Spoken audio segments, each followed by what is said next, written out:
Hi, John. Thank you so much for being here. I have John Davis here to share his NDE story, which is near-death experiences, for those of you who don't know. So, John, if you just go ahead and introduce yourself and say a little bit about you, that'll be great. Sure.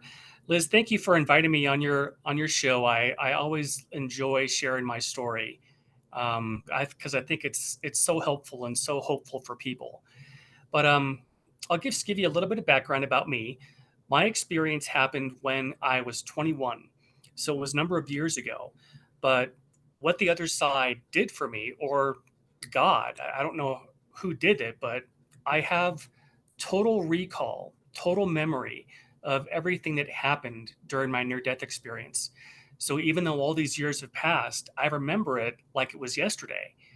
And I think that had to be from God because normally my memory really isn't that good. Like I have a hard time remembering what I did yesterday. But this experience has been burned into my brain. And I think the reason is so that I can share it with others. And that's what I've been doing ever since 1987. I've just been sharing my story and I'm happy to do it, and I just think it brings so much hope to people to know that there really is no such thing as death. So, John, can you tell me a little bit about how you grew up? I think you've referenced in previous interviews that your dad was a preacher. Is that correct? No, my dad was very Catholic though. We Catholic. um we were we were so Catholic that we went to church 3 days a week and then on Sunday also. So I pretty much grew up in Catholicism. We went to church all the time. And so, how did having this incident happen impact your belief system and all of the things you had known previous? Because I think, a lot of people struggle, people who have NDEs and people who haven't, really knowing what the truth is, especially in moments of deep, deep challenge. Yeah, yeah. Well, what happened to me is once I had my near death experience and I realized what had actually happened, it changed everything for me. I completely lost my concept of religion because on the other side, there really is no religion there. There's a deep, deep spirituality. And at the end of my experience, when I saw Jesus, I got the feeling from him that there really is no specific religion that anybody has to follow. What I got from him was any religion that brings you closer to God is the right one for you. So it totally changed everything for me. All of my upbringing, all of my years was about Catholicism, and I had no spirituality, no practical experience with anything you might say is paranormal until I had my near death experience, and that really set the foundation for me for the rest of my life. That my job was to share my story with anybody who would listen, and that's what I've been doing ever since then. Like, so for people that might not really understand the difference between religion and spirituality, how would you describe that to them?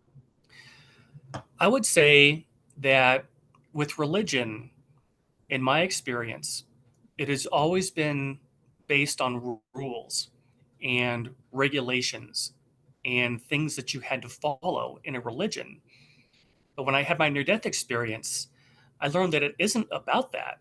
Uh, Religion is just a way to get to God, but it's not the only way. The biggest difference with spirituality is, for me anyway, is that sense of love and that sense of connection that you have to God. When I was being raised in Catholicism, there really wasn't a whole lot of talk about how much God loves you. But when you're on the other side, you can actually feel how much God not just loves you, but cherishes all of us. It's the most incredible feeling that I've ever experienced to know that our Creator is on the other side and has this unbelievable amount of love for all of us. And it's hard here on earth because we can't feel that. And it's almost like when you're on earth, it's like being in a battle and you're in a foxhole without a radio. You feel like you're cut off from your source. So the big difference for me after I had my experience was religion is one way to get to God, but it's not the only way. And it doesn't have to be about rules and regulations and strict practices and all of these things. It's really very simple to get to God. Just talk to him, pray, talk to God. I talk to God all the time, especially when I'm driving.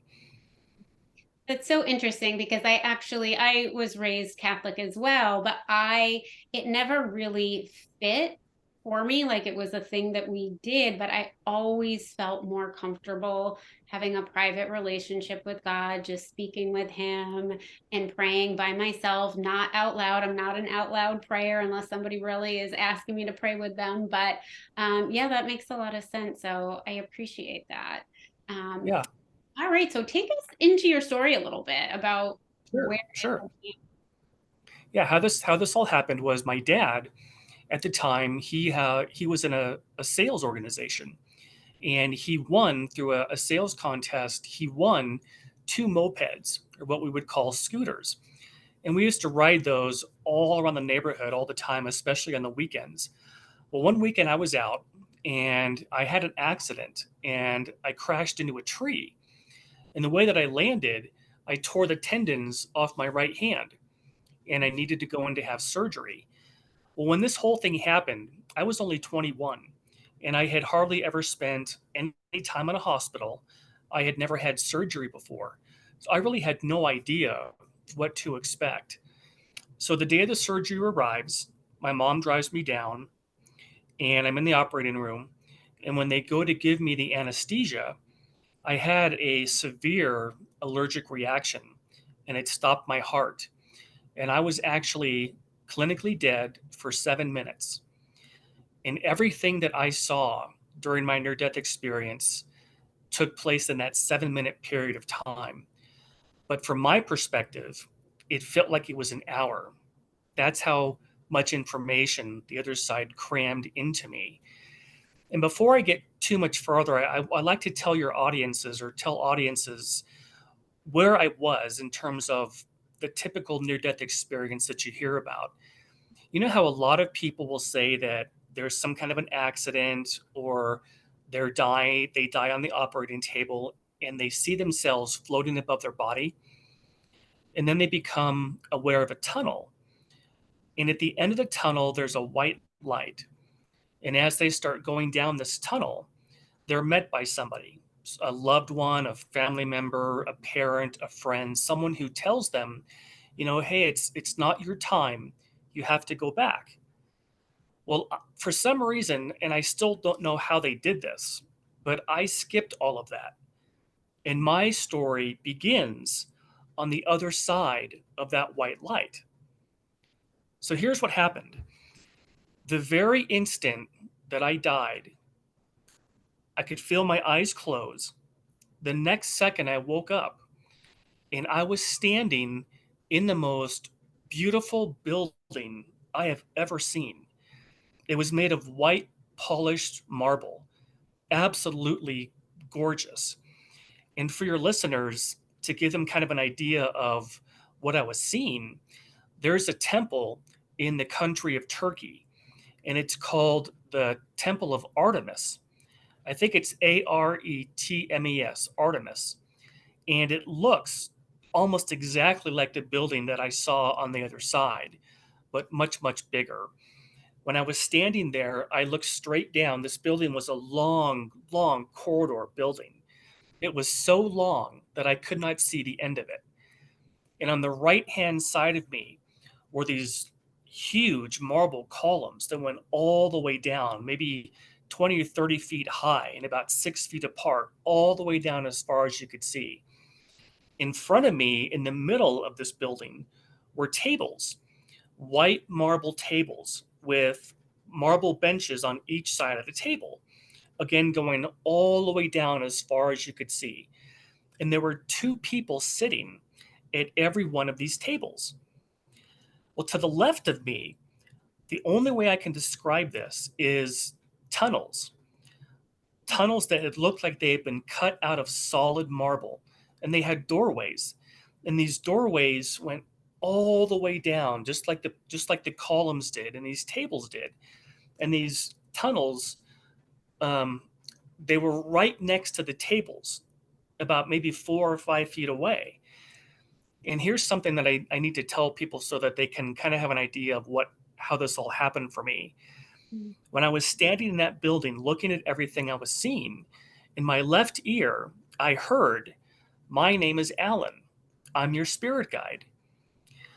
Well, Liz, as I was going through this whole experience, I had never heard of a near death experience. I had never heard of a spirit guide. I Mm. didn't know anything. And I didn't even know that I had died. So what happened is my guide, we all have spirit guides, and they help us plan our lifetimes before we come in. And they are with us during our whole life. And as this experience unfolded for me, he took me to places outside of what these buildings looked like. And then he took me inside with the idea that I could tell people what the buildings I saw looked like and then what they were for on the inside. So he was taking me to this whole journey on the other side, and he was telling me in my left ear what I was seeing.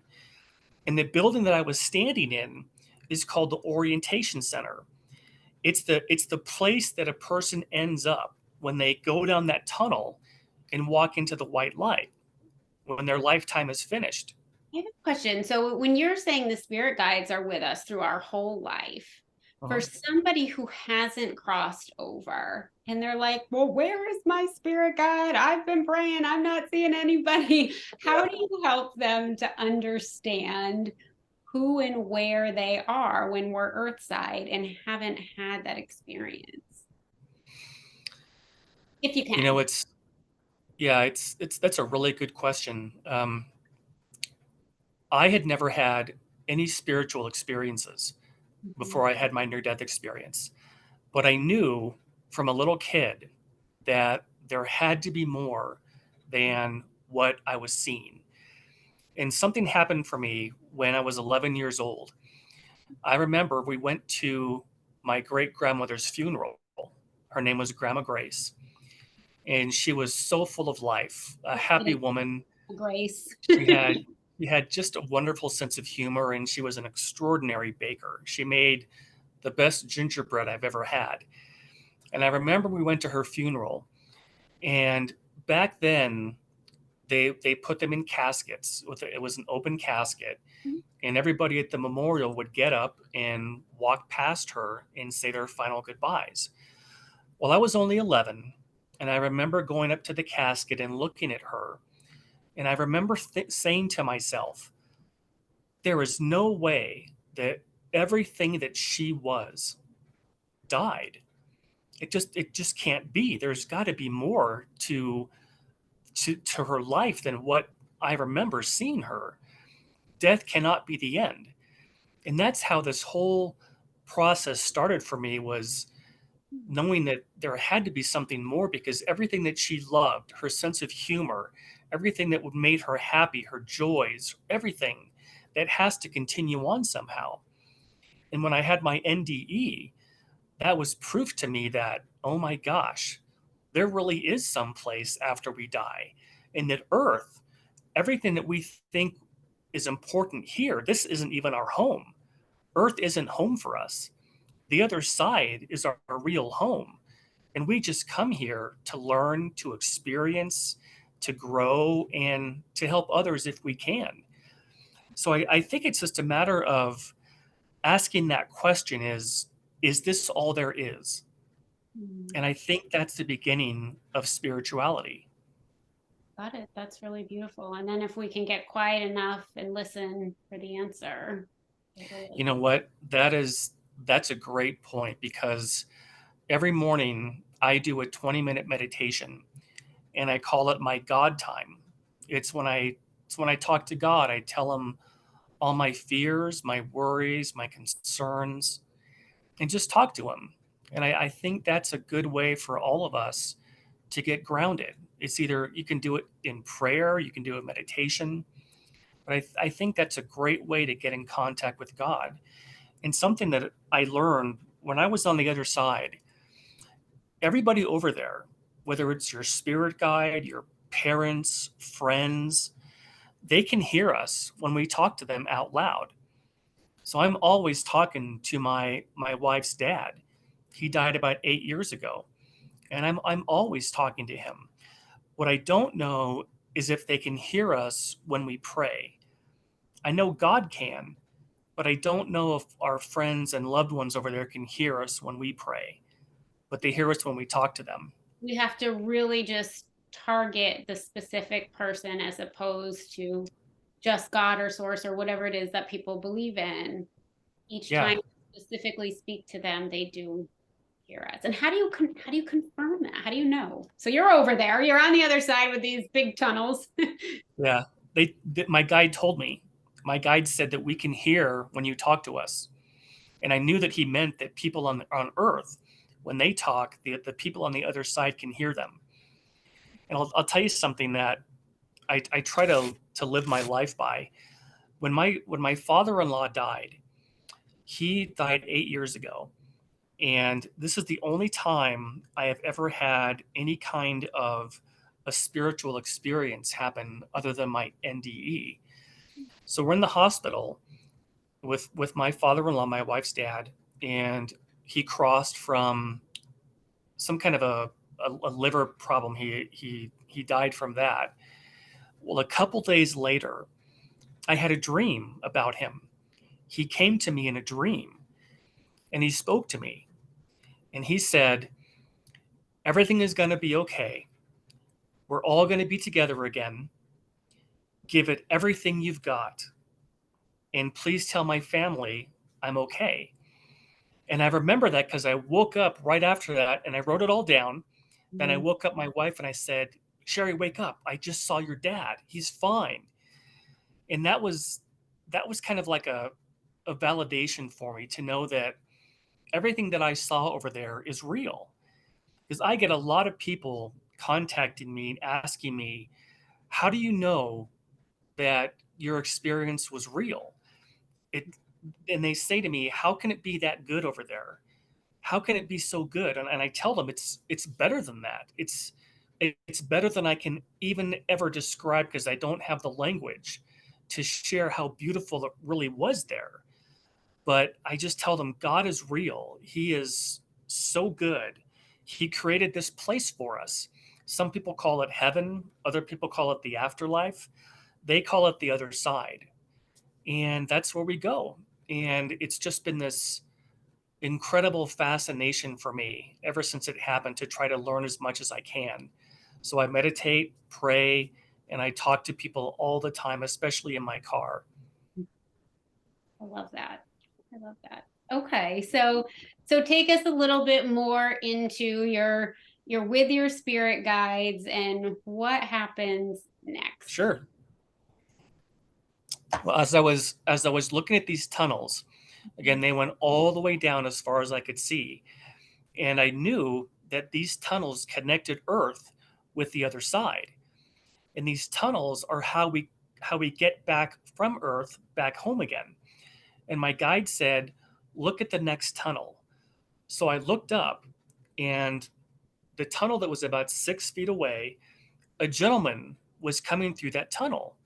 He was elderly, maybe in his 80s or 90s. He had lived a long life, and he had his right hand holding his left chest like he had a heart attack. And my guide said he died from a heart attack. So he was going through the tunnel, sees the white light, crosses into that white light, and he ends up in the orientation center. Well, there was a counselor. The people, remember those two people that I said were sitting at each table? They're called orientation counselors. And on the other side, people have jobs, but they're not like jobs that we have here where you have to work to pay bills, pay your rent, insurance. It doesn't work like that over there. People have jobs that they do because they love to do it.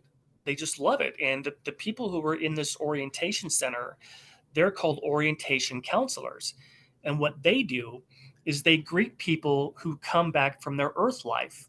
And they basically just, well, here, I'll tell you exactly what happened. This counselor, she stood up, she walked over to him, she took his hands in hers, and she walked him back and sat him down from her across the table. And she started talking to him. Well, I was too far away to hear what she was saying, but my guide said that they orientate people back to the other side. They basically say things like, "Welcome back, you're home again, you just finished a lifetime, and now you're back home." And the reason that they exist is when people go into a lifetime, they don't remember the other side. And there's a reason for that. And it's because it's so perfect and so beautiful there and so much love that if you knew that in life, people would be jumping off buildings all the time. So there are some people who remember the other side, but for the most part, they don't. And that's what the orientation counselors do. They just welcome them back home.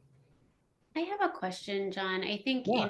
there are a lot of people when you kind of said, well, people will just be like jumping to go back, right? But there are certainly a lot of parents that, or individuals who have lost any kind of family member or friend to suicide. And I would just kind of want to be able to bring whatever peace I can to those people out there.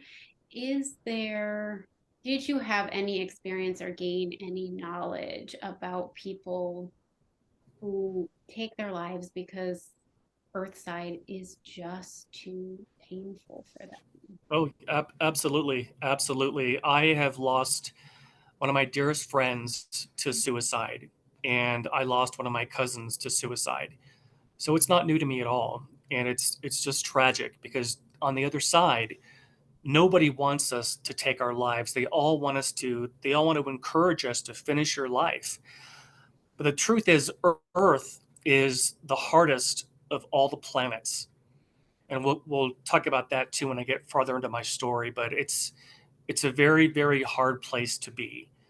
And there are many souls who don't come here because it is so hard. But what happens to suicides is nobody is punished. There is no such thing as a vengeful God who sends people to hell. He is absolute love and compassion and joy. And he gives every soul as many opportunities to learn as they need. On the other side, they put suicides in healing centers because oftentimes they are very bereft. They are in a horrible mental state, and so much so that they take their lives. Like Robin Williams, I think of him all the time. But they take them to healing centers where they're loved, they're counseled, they're encouraged, and to overcome all the pain that they felt in that lifetime. And the thing about that too is they don't have to come back and finish that lifetime if they don't want to. Nobody says, "Hey Robin, you took your life, it wasn't your life to take, you have to come back." Nobody says that to anybody. It's strictly up to the person who passes.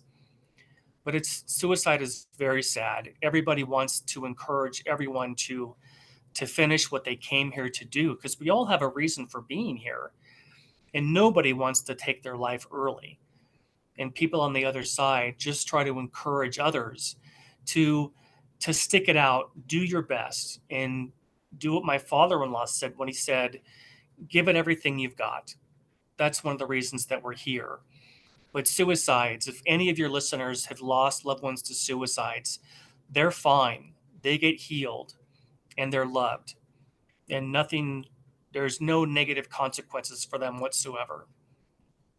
I appreciate your taking the time to explain that to people. I think sometimes people just really need to hear that message because there's just so much unknown that I think a lot of times people can beat themselves up for, not making things better for them here or whatever it may be. So Oh yeah, there's always horrible guilt left over for the family members.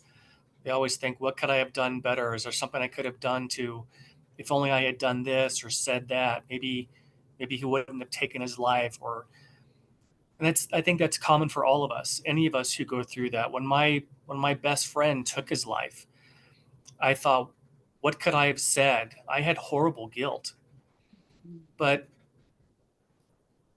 God loves them and they are cared for and they are made whole again and they're not suffering. When they get to the other side, all that suffering, all that pain is gone.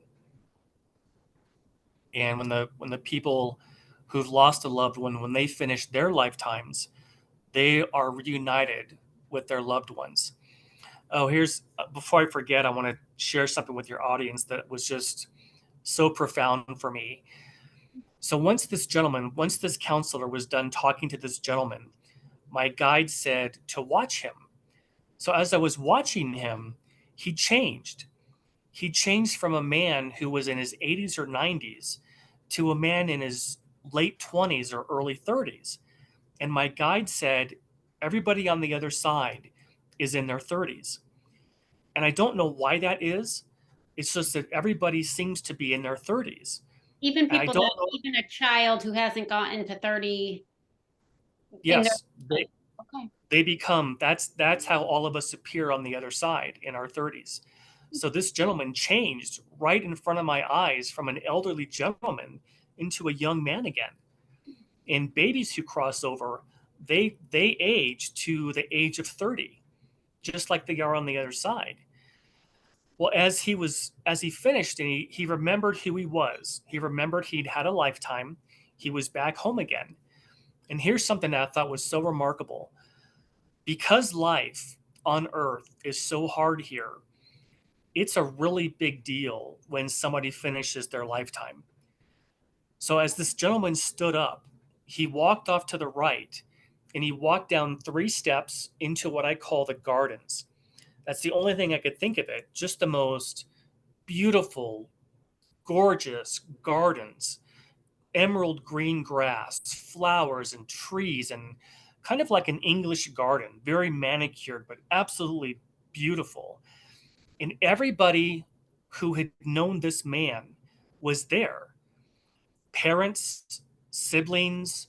If he lost children, they were there, friends, everybody that had crossed before him was there to meet him. And they called it the reunion.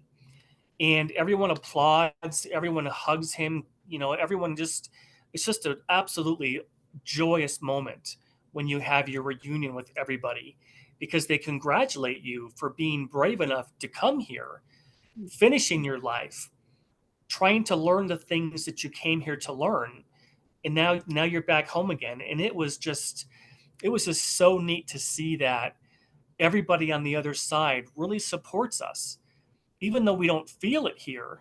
They're Mhm. over there rooting for us all the time. So that was one of the neatest things that I saw during my NDE was the reunion. Really interesting.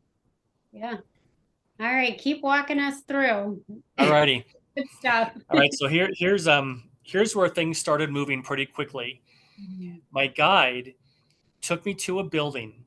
It was uh, a beautiful. Again, all the buildings that I saw were kind of Greco-Roman with marble white columns. That's not all the buildings. That's just the places where he took me because he just took me to a small segment of the other side.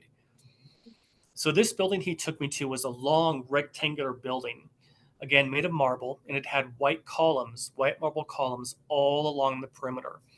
So we go inside, and he told me that this is a life review. Have you heard that term before, life review? I've certainly heard that term, but I mean, it's self-explanatory, I think, to some, but maybe not others. So if you want to Sure, tell, yeah, that'd be great. sure. Yeah, absolutely. Everybody who has a lifetime.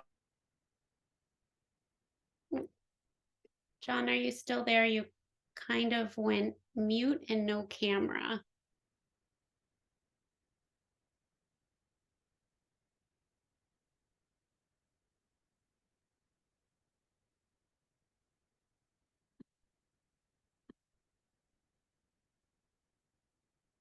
All right, little technical difficulty. Hold with us. He's coming back on here. I can see the audio coming back on. Liz, can you hear me? I can. If you can just bring Sorry, something your camera happened. back on, that'd be great. No, no worries. We have technical problems all the time, and who knows? Maybe it's the people upstairs. So Yeah, yeah. Okay. I'm sorry. I must have clicked on something on my end. Let me see if I can get the video back. perfect. You're here with Okay. us. Okay, perfect. So the building that he took me to was this beautiful rectangular building, and then he took me to the inside and he said, "This is a life review." And I think the sequence of how my near death experience unfolded was the sequence of what happens when we cross over. We get out of our bodies when our lifetime is finished and our soul leaves our body. We go through the tunnel into the white light, have the orientation, then have the reunion. And then I think the next step is we go have a life review. And the whole purpose of a life review is to see if you accomplished the things you set out to accomplish in that lifetime. So he took me to this building and we went inside, and it was a round room, a big round room. And there were screens, like movie screens, up at the top, all along in a circle in this building. And there must have been 15, 20 different movie screens. And all of a sudden, they all turned on like movies were being played. And what they were is each screen that I could see had a different era during my lifetime. One screen was playing me as a little infant in a crib. The next screen was showing me as a toddler. The next screen was showing me when I first entered kindergarten. And it had all the different areas of my life playing up to the age that I was as at 21. And you can learn about your lifetime and see everything as it happened. And the idea is to see in the different episodes of your life if you learned what you came to learn. And that's what they call the life review. And everybody has to go through it. Nobody misses the life review. It's the only way that we have to review our lifetimes and see if we learned what we wanted to learn. And something else that is really neat about this, it's not a judgment thing. Nobody judges anybody on their life. It's just a way for you to review how you did. Mhm. It's something that's remarkable is the life review, that building, it's not just for your lifetime. You can actually go and see someone else's life. Like, let's say you wanted to review the life of Jesus. You wanted to see what his life was like. You can go to these rooms and you can see their lifetime. So it's extraordinary. Yeah, this reminds me of just, a lot of people ask, when they were on Earthside with somebody who was not a kind person or was a criminal or they were a victim of some pretty horrific crimes. I think they're wondering, like, what happens? Do they just get up there and they get forgiven for everything? And I'm just down here suffering. And you know, it sounds fairly beautiful over there with no judgment. And so I feel like sometimes people on the earth side, it's kind of like a knife to their chest of going, how can somebody do all these terrible things and then just be up there celebrating? So is there anything you can offer to that? Yeah. Yeah, nobody, whether it's Hitler or Mussolini or Jeffrey Dahmer, anybody who commits heinous, horrible crimes on earth, they too have to see their lifetime.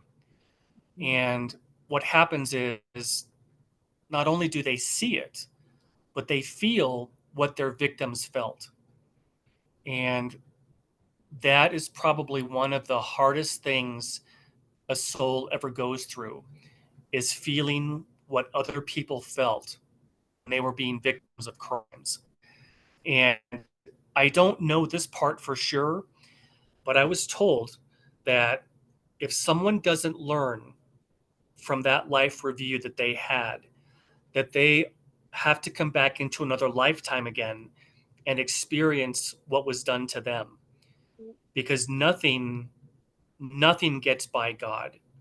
If somebody murdered someone and never got caught, God knows, and the life review will show that, and nothing is hidden. So people will have to face what they did in that lifetime. So nobody gets away with it. Not There isn't justice all of a sudden when they get back to the other side, everything is perfect again, and they don't have to take responsibility for what they did. Everybody does. Everybody has that life review, and the whole idea is you learn from it. And how it was explained to me was that people who commit those kinds of crimes, they're not very developed souls. They haven't had a whole lot of lifetimes. They haven't had a whole lot of experience. And that's one of the reasons why we have the life review. But nothing is ever hidden. Everything is made known, and everybody will have to see the consequences of their actions. And so if we keep going through this process of like, oh, someone's committed these crimes and they've done it to other people, then they have to go up there, watch it, see, then they got to come back down, and then they got to experience. I mean, how do we ever get to peace here? How do you ever get what? Get to peace on earth? That's a great question.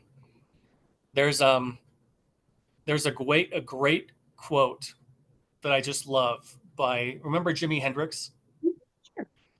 He said, "When the power of love overcomes the love of power, the world will know peace." That's just a great question, and that's one of the reasons that we come here, to try to make it better. I think there are really two primary reasons why we're here. The first one, we come in to learn, to experience, and to grow, because God has hardwired all of us with the joy of learning. We all love to learn, and we learn through eternity because it never ends. We, as souls, never end. And so God has created multiple ways for us to learn. Um, so we spend our whole lifetime, but on here on Earth, we come here to learn, and I think we also come here to try to make a difference and to help others. So I think there's two primary reasons. You come here to learn, and you try to help as many people as you can. The Dalai Lama said something that I just love. He said, "Our prime purpose in this life is to help others. And if you can't help them, at least don't hurt them." I just love that. So if you're listening and you're out there and you're thinking about doing something nasty, just Yep. know it's coming back to you. So make a better choice. Yep. There you You go. don't get a, you don't get away with anything. Okay.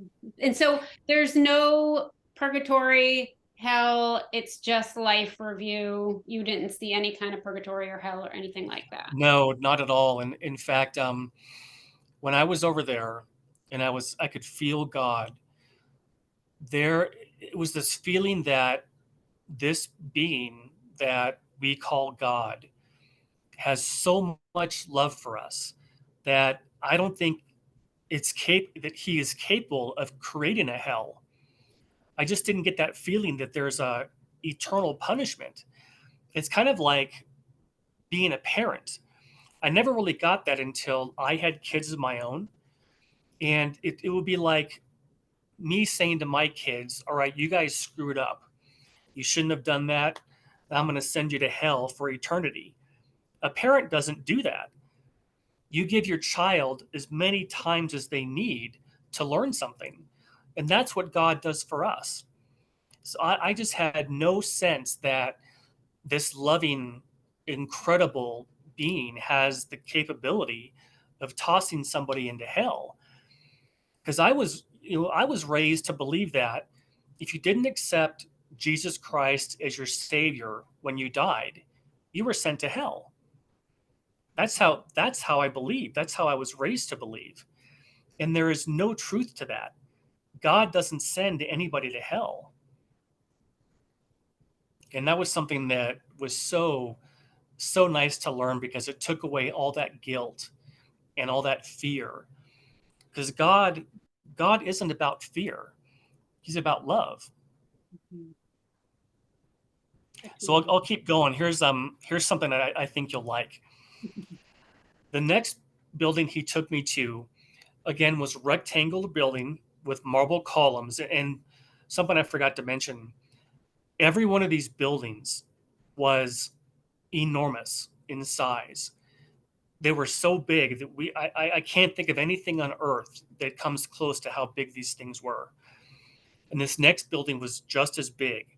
He took me to the inside, and this one looked like what we would think it was a modern movie theater. I walked in, it was a rectangular room, and there was one screen up at the front, a movie screen. And my guide told me that past lifetimes are real. And I had a hard time with that because being Catholic, we're never told that the soul lives before or the soul never dies. But the truth is, we have many, many lifetimes. Mhm. And what I learned is that you don't have to come to Earth. Nobody forces you to. You come here because you want to experience and learn. And the best way for people to learn is when they go through something that's kind of negative, something that's hard, a hard experience, whether it's a breakup or a job loss or something happening here. That's how we learn. On the other side, we still learn. And I'll tell you how that happens in just a little bit. But we still learn on the other side. But it's like trying to describe to somebody what it's like to ride a bike when you have never done it. The very first time you have that feeling of balancing on a bicycle, it feels like you're flying. And it's kind of hard to describe that to someone who hasn't done it yet. And Yeah. that's kind of the analogy of what it's like when you come into an earth life. You get that experience and you learn and you take that with you after you finish your life. So he wanted me to tell people that past lifetimes are real. So he showed me three different lifetimes that I had had. The first one he showed me was of a monk. I had a shaved head and I was wearing a red robe or a gown, and it was in a monastery. And my job in that life was to teach kids about being a monk. The other life he showed me was of a shoe peddler.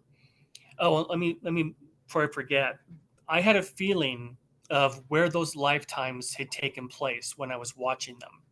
In the first one about the monk, that happened somewhere in Southeast Asia or India. This next one he showed me was I had a wheelbarrow and I was a shoe peddler. And my job in that life was to fix people's shoes in the village. And that life took place somewhere in Eastern Europe. And the last life he showed me was of a fisherman. I was on a wooden boat and I had some nets. And my job in that lifetime was to help feed the other villagers by catching fish.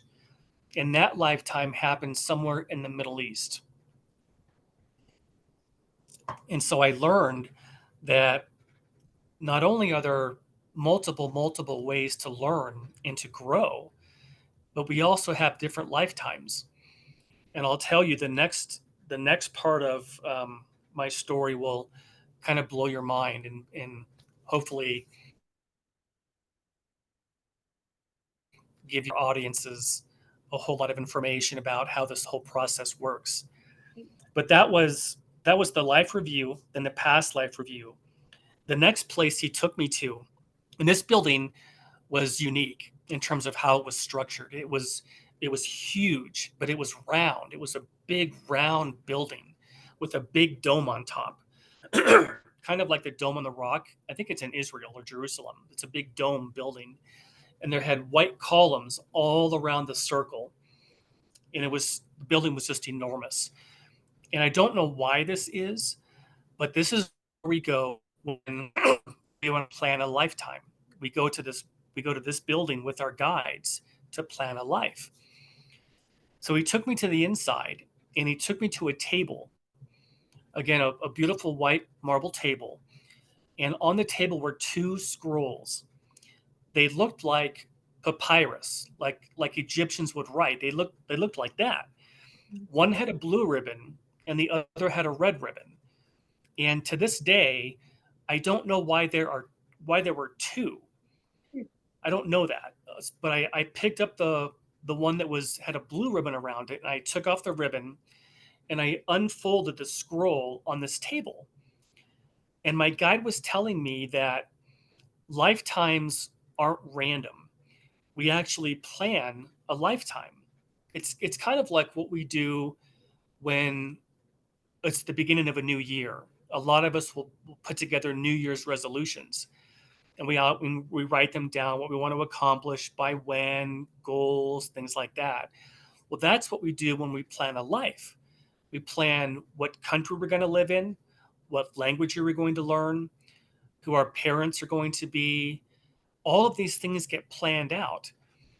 And that's why he showed me the scroll, because all of us in this building, all of our life scrolls are in that building. And as I went to try to read my scroll, it folded up again because I wasn't allowed to read what I had written for myself in this lifetime. My guide just wanted me to tell people that our lifetimes actually are planned. We actually write them out. And what it looked like, do you remember what calligraphy writing looks like? It looked like that. It looked like the kind of writing that you take that ink pen, dip it in the ink, and then write. That's kind of what it looked like. And all of us have these scrolls. And another way that we can see how we did is we come to this building after that lifetime and we can look at our scroll and read, did we accomplish what we set out to accomplish? So Well, I'm devil's yeah, advocate here a little bit because what I hear from I think what you're referencing is like the pre-birth soul plan. um and what I hear from people is, I would never sign up for this life. Why would I pick cancer, divorce, MS, oh, all these different things? So what do you say to those people who have just experienced such adversity, homelessness, addiction, all these different things? How do you explain that to them? that is a great question because I have thought to myself, who in the world ever planned my life? So I had a horrible time growing up. I had horrible depression as a kid. I had learning disabilities, and I had a horrible speech impediment for years. And I thought, why in the world would anybody plan to go through something like that? Here's how I understand it. We test ourselves. None of the experiences that we have here on earth happen on the other side. You don't have breakups, you don't have the loss of a child, you don't have a job loss, you don't have those kinds of circumstances on the other side. So we come here for many, many different reasons. But most of the time that we come here is to go through something difficult to test ourselves. And here's the caveat about this. Not every single thing is planned for. Like, you didn't plan on the other side. If, let's say, you get a bad grade in college, let's say you fail a class, you didn't necessarily plan for that specific of event when you come into a lifetime. Those are things that happen while you're here. The earth has its own evolutionary process. It's when you come here, you've got to play by the rules of earth. And sometimes accidents do happen. Things do sometimes happen that we don't plan for. And that's the best way that I can describe it. But for the most part, we do plan out all the major things that we want to learn. And if a person wants to learn what it's like to have a loss, they might plan to have a loss of a child, which I think, from everyone that I've ever met in my lifetime, I think that's the hardest, the worst kind of pain that there is. But we actually do chart that. people chart to leave a lifetime at a certain age. Like I have a dear friend of mine who lost her daughter in a car accident when she was 21. And her daughter told her on many instances that she didn't think she was going to have a very long life in this lifetime, and that she had charted to come in only for a short period of time. And that's what the scrolls are all about. We actually really do plan the things that we want to learn. But the thing is that's hard is when you're going through something really hard, you don't think to yourself, okay, on the other end of this grief, I'm going to be better. I'm going to know more. I'm going to be able to help others more. And we don't know that. We don't feel that as we're going through it. But on the other side of that grief, however long it takes, a person becomes better. They evolve, they grow, they become more compassionate, more loving, more caring. And it's hard to think that we actually plan something like that, but we really do, because on the other side doesn't have war. There's no hunger. There's no disease. There's no homelessness. There's no mental illness. Everything on the other side, it's like an absolute paradise. And And so it's, when we're over here and we're going through those difficult times and we're like, please, God, just intervene, help us, is he just kind of laughing at us? Or like, does he sometimes intervene, sometimes doesn't? How is that? Are prayers really answered? How does that work? I don't know. Okay. Yeah, that is something that I wish I could have asked. Mm. Liz, I have so many more questions today Yeah. than I did when I was having my experience. Because when I was having the experience, I didn't know that I died. I didn't know what really was going on. The first thing that I said to myself when I was standing in that building, that orientation building, my first thought was, "Oh my God, I had no idea the hospital was this big." I didn't have any clue until afterwards where I was. So that's a great question. I don't know how much God interferes or intervenes, or I know that He hears prayers. He can hear us. I just don't know how much leeway the other side has to guide us. There's always somebody with us all the time, but it's kind of like we tell them before we come in that I want to do this on my own. I want to complete these tests. I want to do this on my own.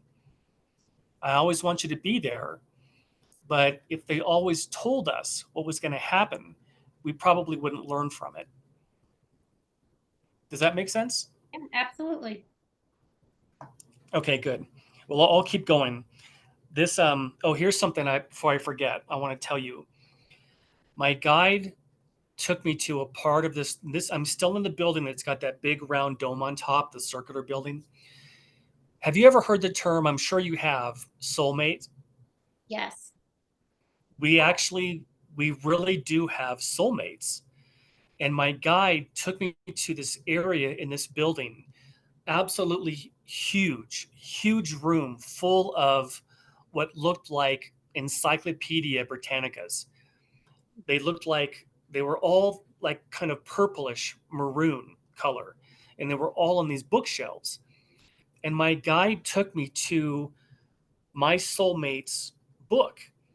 All of us have books on the other side, and these books contain everything about who we are, our lifetimes, things that we learned, our gifts, everything are in these books. Well, my guide wanted to show me that the idea of soulmates are real. He took me to my soulmate's book, and on the binding of that book, it had gold letters, and they didn't go horizontal. The gold letters went down from top to bottom, and it has the name of our soulmate. And my soulmate's name is Nina, and it was Nina. I went down the binding, and he just wanted me to tell people that at the time of creation, God created all of us with a perfect mate, and that perfect mate is with you on the other side. They're not with you like every second of every day, just like your spouse here isn't, but that person is with you on the other side. And the one thing I don't know is, a lot of people, you'll hear people say that I just want to find my soulmate in my lifetime. I just don't know how often that soulmate comes into a lifetime with you. And On I Earth. think yeah, on Earth. Well, we're getting Tinder, Facebook dating, online dating. They're all getting shut down after this. Yeah, yeah, We get them on the other side. yeah. And I just don't know how often your soulmate comes into a lifetime with you. And the reason I think that is because we learn so much from experiencing different relationships. And I know that's true because when I've had relationships end, I look back and I think, wow, she really taught me a lot. Or that person taught me things that I would never have known if I didn't know her. So I think it's possible for your soulmate to come into a lifetime with you. I just don't know how often that really happens. You know what I mean? So So I'll don't. keep going. Here's my favorite part of my NDE. The next place my guide took me to looked like a stadium, an absolutely enormous, gigantic sports stadium. That's what it looked like. So he took me to the inside, and on the inside were thousands of chairs all inside this building. And all the lights were on. It was very bright inside this building. And what it was, I was in a planetarium. Do you know what a planetarium is? You do as a little kid. I remember looking up at Yeah, like at the stars and stuff right. inside the dome. Yeah. Okay. Yes, exactly. That's where I was. But it was huge, just enormous. So my guide took me inside, and remember how we talked about that everyone on the other side has their type of vocation or kind of the job that they like to do. Sure. Well, there was a gentleman behind me, and his job was to run this planetarium. I never turned around to look at him, and I don't know why. I just looked forward, and he started talking to me, and he said, "Let's begin." So I sat down.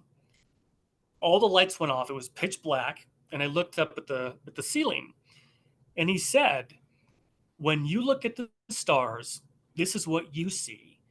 And what he was referring to was people on Earth with their level of knowledge and level of development. This is what you see when you look at the stars. And he started showing all the planets in our solar system: Earth, Jupiter, Saturn, Uranus, Neptune. All of our solar system planets showed up, and then they disappeared. And then he said, when we look at the stars, this is what we see. And he was referring to everybody on the other side. This is what they see at their level of development. And all of a sudden, he started showing me planet after planet after planet. First, there were a dozen, then hundreds, then thousands, and then millions of different planets all over the screen. And he said to me, there is far more life in the universe than you can possibly know. And my guide took me here, I think, for two reasons. The first one was to tell me or to show me that life on Earth is not the only inhabited planet. There are billions of other worlds in the universe. And the second reason he took me here, I think, was to tell me that Earth is not the only place where you can have a lifetime. There are unlimited number of planets that you can go to, and Earth is only one of them. And I want to share something with your audience, that something that I still can't wrap my head around. I was listening to an astronomer, and she was talking about how large our galaxy, just the Milky Way, really is. And in terms of galaxy sizes, the Milky Way is a relatively small galaxy compared to other galaxies. Listen to this. This is what kind of blew my mind. She said that in the Milky Way, astronomers estimate that there are over 100 billion planets in our galaxy. And then she said, to give you an idea of how expansive just our galaxy is, she said if we had a ship that could travel at the speed of light, which is the fastest speed that we know, it would take 99,000 years for that ship to get from one end of our galaxy to the other. I had to go back and read that again because maybe she meant 9,000 years, 900. Yeah, It's 900,000 years. And that's just the Milky Way. And have you heard of the Hubble telescope? of course. Yeah. Yeah, yeah. Well, the Hubble telescope discovered in one of its frames, it took what was called a deep field study, and it found 10,000 galaxies in one little part of space that it looked at for 11 days. And if you think about the Milky Way being a small galaxy and how many planets are in there, it just blows your mind to think there are probably an unlimited number of galaxies. And if every galaxy has 100 billion planets in it, you can't even comprehend how large that is. Yeah, it's so interesting that you're bringing this up because just a few weeks ago, I was, laying out in the backyard with my husband and we were just kind of looking at the stars. And I said to him, well, what do you think you're really looking at? And he kind of said, oh, the Little Dipper, the Big Dipper, this Milky Way. And I was Yeah, so just unsatisfied with that answer. But, in my mind, I'm going, I don't know what I'm looking at, but I know it's bigger than that. So it's so interesting that it you're is. talking about that. Yeah. I um I loved it so much that when I was in college, I signed up for an astronomy class, but I had to drop it because I could not understand the math. Happens to all of And us psychology students. I get it. yeah, yeah, I couldn't drop that class soon enough, but I wish I could have. I wish I could have stayed in there, but Yep. I probably would have failed it if I did. Mhm. So that was probably one of my favorite parts of my near death experience. So here's another one. I like this one too. The next building he took me to was the largest one of all that he had showed me. And this building again was rectangular, made of white marble, but it only had the columns in front, nothing on the sides. It looked like the Supreme Court building does in Washington, with the columns all along the front. And it had 30 or 40 stairs that you had to walk up towards to get to the entrance of this building. So we go inside, and it's a library. There are bookshelves that go to the ceiling, huge 20 or 30-foot high bookshelves with ladders that you could take to get it to the books. And it went down as far as you could see. And there were people in there, and they looked just like we do. I didn't see anybody who was a ball of light or a ball of energy. Everybody has form. Everybody looks just like they do here. Everybody has their own unique look, and every race, every ethnicity is represented there.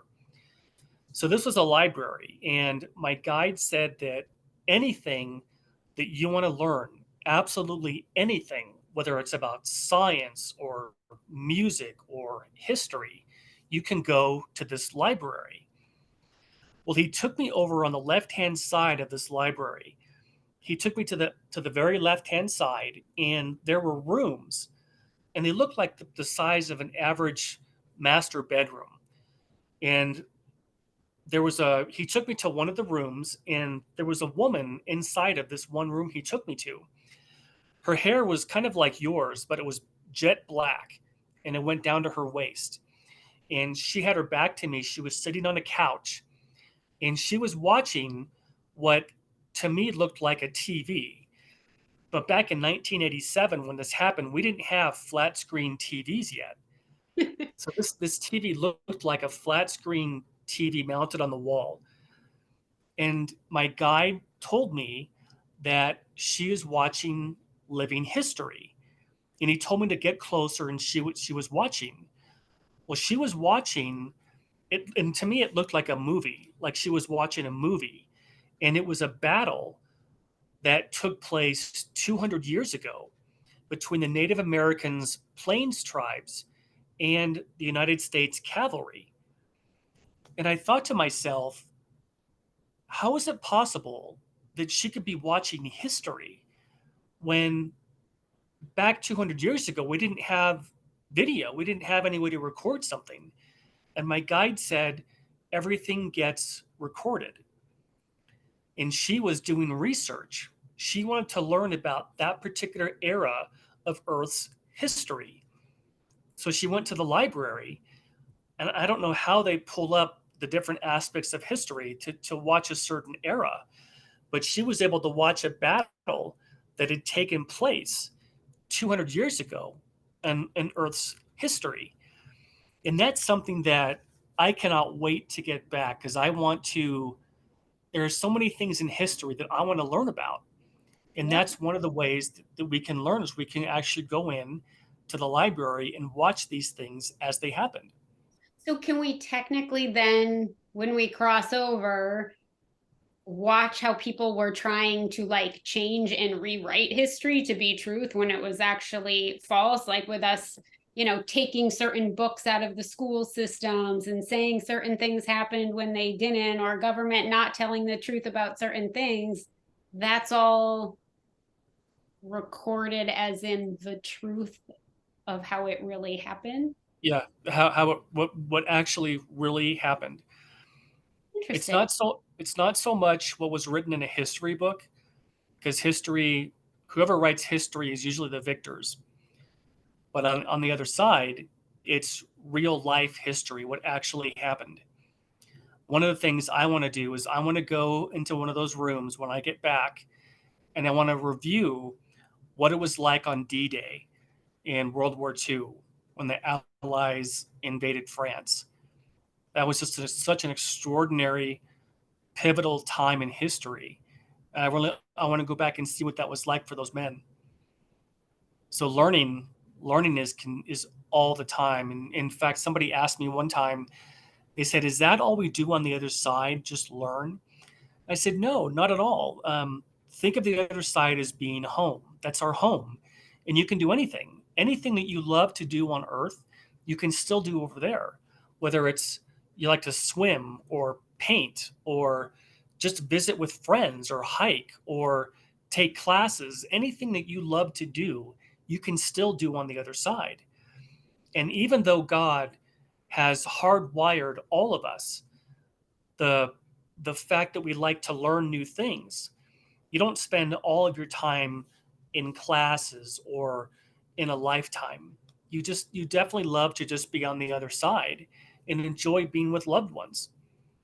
So I have another question. Sorry, they just kind of pop up as you go. But Mhm. when, obviously people that have lost, family members or whoever, a lot of people seek out mediums and say, I want to connect. I want to know that they're with me. Is there anything that they want to say? And I know in Catholicism specifically, I'm not sure about other religions, but it's kind of looked at as like, that's the devil. Like, don't do Yeah. that. Um, do you have thoughts, or was there any part of your experience that can speak to that? Not really. That Sure. I kind of like you, I was really skeptical of a lot of things about mediums and psychics. But even the Bible talks about psychics, and I think I think some of them are real, but I just don't know. Mhm. I just don't know. And I have I have heard and listened to mediums before, Mhm. and some of them seem to me like they really are legitimate, Yeah, I and mean, I'm they but not they skeptical now, but I certainly used to be, but I'm not anymore. And it's interesting just kind of how what events in life change your perspective. Yeah. Obviously, incident for you kind of, I think, blew your mind wide open. But I have to ask, once you went through this experience and you're kind of coming to and you're healing after you have this event in the hospital, are you thinking like, am I going crazy? Like my whole world is different. And are your friends looking at you like, I don't know, maybe put them back in one of the rooms? Like, I mean, how are people Yeah. responding to you?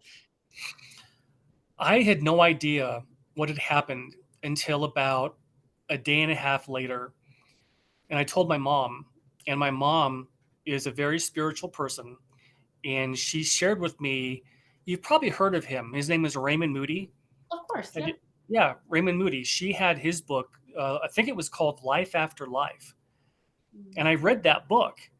And that's when I realized, oh my gosh, I really did see the other side. I really was on the other side. Because when I got back to my body in that operating room, I looked up at the surgeon and I said, what just happened? I Right when thought, you came out? yeah. Right when I came out, I said, what just happened? And he said, we lost you. And I said, how? Because I couldn't believe that I that they got me back. It seemed so quick when I was on the other side having this experience that seemed to last for hours. He said, we lost you for 7 minutes. It's like, oh my gosh, that's just extraordinary. So yeah, I was officially gone for 7 minutes. Yeah. So I'll keep going. Did I answer your question? You did, yeah. Okay, good. Here's the another favorite part of my near death experience. On the other side, there are many, many ways to continue learning. And if a person hasn't had a lifetime in a particular era, like let's say medieval Europe, for example, there are places on the other side where you can go to see what it was like to live in that time period. And this is what my guide wanted me to tell people was that even if you didn't live in a time like ancient Egypt or the Persians or ancient Rome, you can still go to areas on the other side and see what it was like during that time period. So he took me to a castle, just like in medieval Europe, like a castle in England. Huge, ornate, beautiful, I mean, not marble, but made of stone castle. And he told me to walk in. So I walked in the castle and I immediately saw that the whole floor was bright red, gorgeous carpet. It felt like royalty. And there were these two enormous walls on each side of the doorway. And I walked in, and on the walls were life size paintings. And what they were paintings of royalty, kings, queens, princesses, dukes, everybody who had lived in that castle during that lifetime. And they had what they looked like. The paintings looked just like what they actually looked like in that life. And they had what they were wearing, the kind of clothes that they wore. And in front of every one of these pictures, there was a podium. And on the podium was a book. And what the book was, it was about that person's life, everything that they did on Earth. So if you wanted to learn about that particular era of Earth's history, you could go to this place on the other side. You could see what the buildings looked like.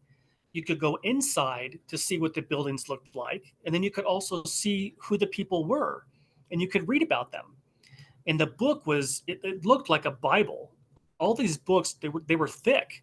They had all the details about that person's life. And here's something else that I thought was just extraordinary. I looked off to my right. You know how a lot of those castles had circular stairwells that you could get up to the second, third, fourth floor, stuff like that?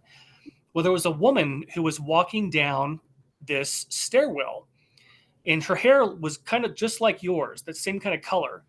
And she was wearing kind of a peach, kind of a gown or a tunic. Well, she walked up to me. She could see me. She walked up and she said, "Can I help you find anything?" You know what I said to her?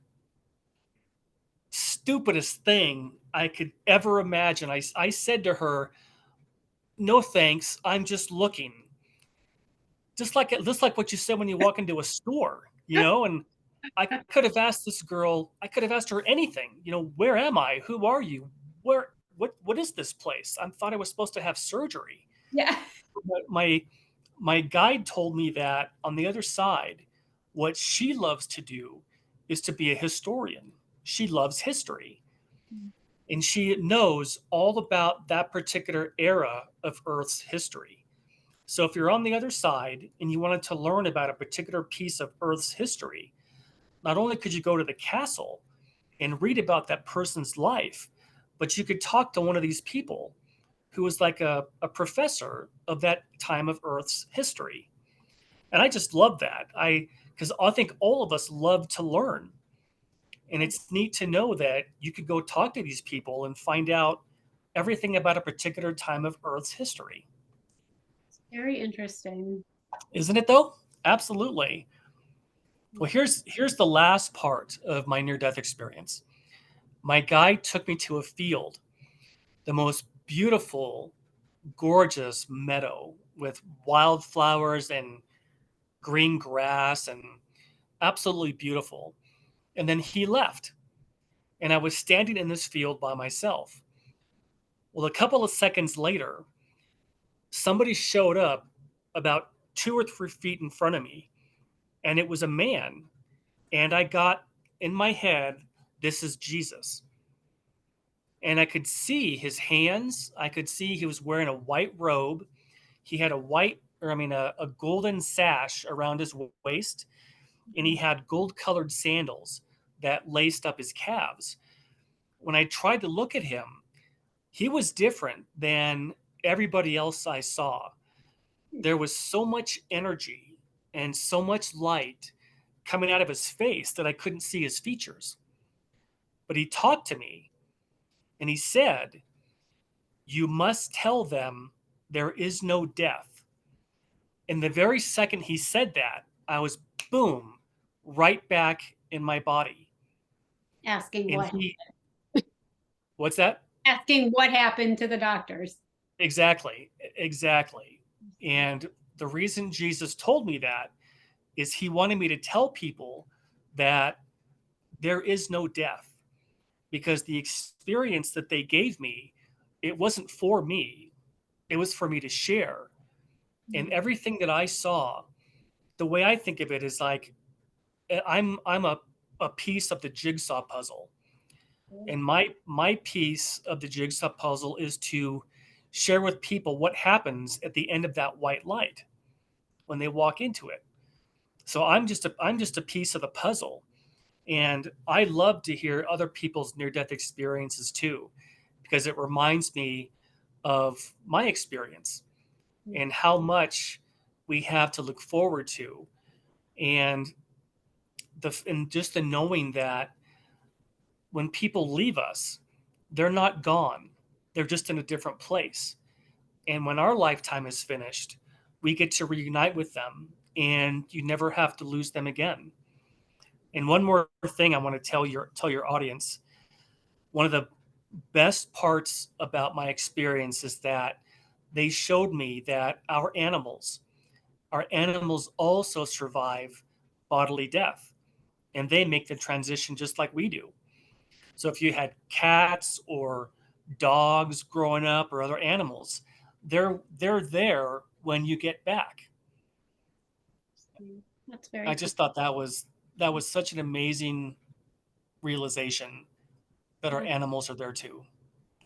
Really very cool, very beautiful, just very interesting and so many different levels. And I guess I just have one last question in terms of, can you describe, like, I mean, you're telling us through a very like a memory process, but can you describe like the feeling that you felt when you were there?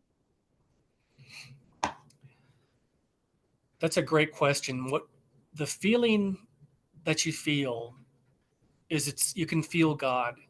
You can feel absolute love. It's if you could imagine the best Christmas you've ever had and multiply that by 1,000 times, Mm. that's what it feels like. Absolute love and the most incredible feeling of safety and security, and this feeling that I'm home. This is where we're from, and this is where we go back to. It was so bad for me, Liz, that when I realized what had happened, Mm. I went through a horrible, horrible depression that lasted at least 2 months. I mean, the Yeah. kind of depression where I wouldn't even get out of bed. I just thought, how in the world am I going to make it here in life, knowing what I know about the other side? Mm. Because I was only 21. I thought, even if I die at if even if I die at when I'm 50, that's 30 years. How am I going to make it here knowing that? And the Yeah. only thing that helped me was realizing that what Jesus told me, you must tell them there is no death. And so when I got that through my head, thinking, okay, you're supposed to do this for the rest of your lifetime, Mhm. just do it and get on with it. Once I realized that, I was able to figure out a way to walk in both worlds on the other side and also here. Yeah. And it's sometimes it's still a struggle for me because I do want to be back. I bet it would be really hard to have such an amazing sensation and experience and be like, well, I guess I'll go to the Yeah. grocery store. Yeah.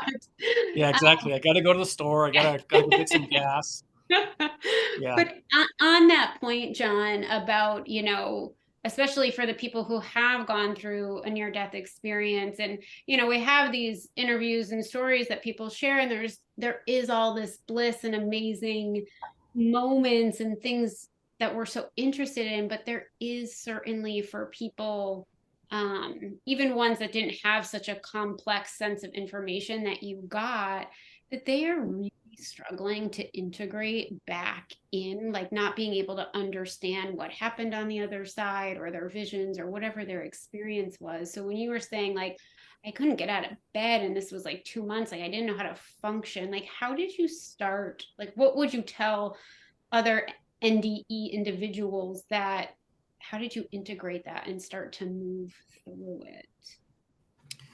It was the sense that I kind of was given this task, Mhm. this given this responsibility to share the information that I was given. And I think when I started to realize, because for me, after I had it, it seemed like no big deal. Once I started to integrate what had happened and some time had gone by, I was like, oh yeah, we all survive death. We go to the other side. Earth isn't our home. The other side is our home. It's no big deal.